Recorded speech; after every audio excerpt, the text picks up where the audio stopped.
Hello, everyone, and welcome once again to another Heart to Heart talk with me. I'm John Kuert, the interim pastor at First Assembly in Newcastle, Pennsylvania. Thanks for joining me today, and I hope that our time of sharing will be profitable for you and will not only bless you, but challenge you as well.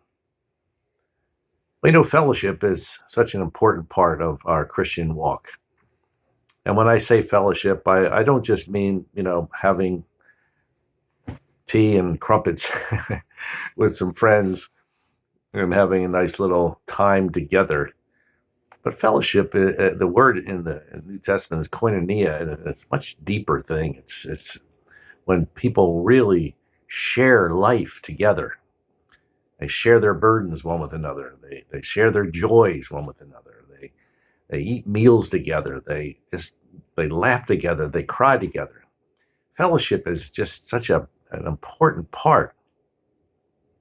I'm thankful for the privilege that I've had to be back in Newcastle for almost a year now as an interim pastor, and the fellowship has really been great.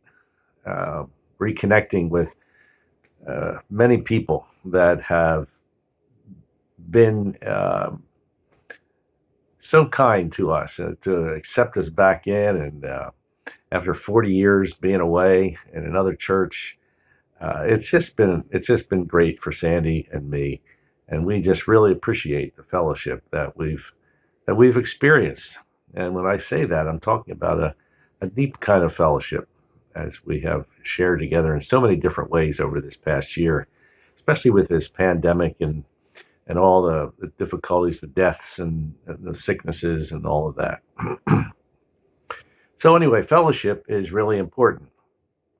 It's to be connected to other Christians and develop relationships that will help us grow and develop in our spiritual walk. Equally important is the truth that comes from our scripture today in 2 Corinthians chapter 6 about being careful about having fellowship with ungodly people. It says there, do not be yoked together with unbelievers. For what does righteousness and wickedness have in common? Or what fellowship can light have with darkness? What harmony is there between Christ and Belial or Satan? What does a believer have in common with an unbeliever? Therefore, come out from among them and be separate. So the Bible is clear about, who we're supposed to really have close, intimate fellowship with and who we're not supposed to have fellowship with. Now, does that mean that we are to become so isolationistic that we remove ourselves completely from any contact with those who are unbelievers? Well, I don't think so. I don't think that's what Jesus did, for sure. And I think that's somewhat impossible, actually, unless you go live like a hermit in some cave in the wilderness. But also, to take an extreme position about what it says here and isolate ourselves from the world so that we can be holy is contrary to what Jesus taught and how he lived while he was here on earth. In John 17, Jesus taught that we are to be in the world, but not of the world. And he showed that and demonstrated that throughout his ministry especially.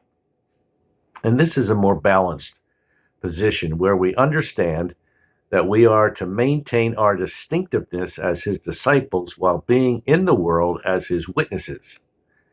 Unfortunately, our imbalanced emphasis against worldliness has produced a mentality that has caused us to withdraw from the world for fear of contamination by it.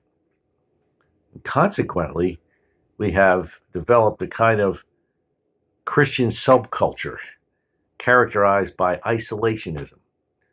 And this protective mentality has removed us from non-believers and has forced us into trying to make a difference from a distance. In order to make a spiritual impact, the first step, if we're going to make an impact in our community. The first step is to infiltrate. We must be out there where the people are. Jesus taught us that we are the light of the world. But what good is the light if it only shines where there are other lights?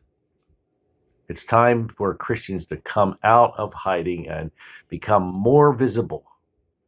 The world at its darkest needs the church at its brightest. And of course, we must be careful not to compromise as we venture into the world, but we must not be aloof. We have to be out there among unbelievers so that we can spread the good news of Jesus. We who are believers, we can fellowship with one another in deeper fellowship. Don't get too, in with the crowd of the world, that it draws you away.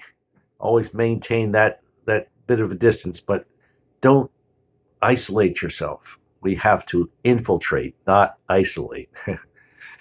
So I hope this will help you as we continue to grow in our Christian walk and let our light shine in this dark world. We need to reflect God's light in a dark world.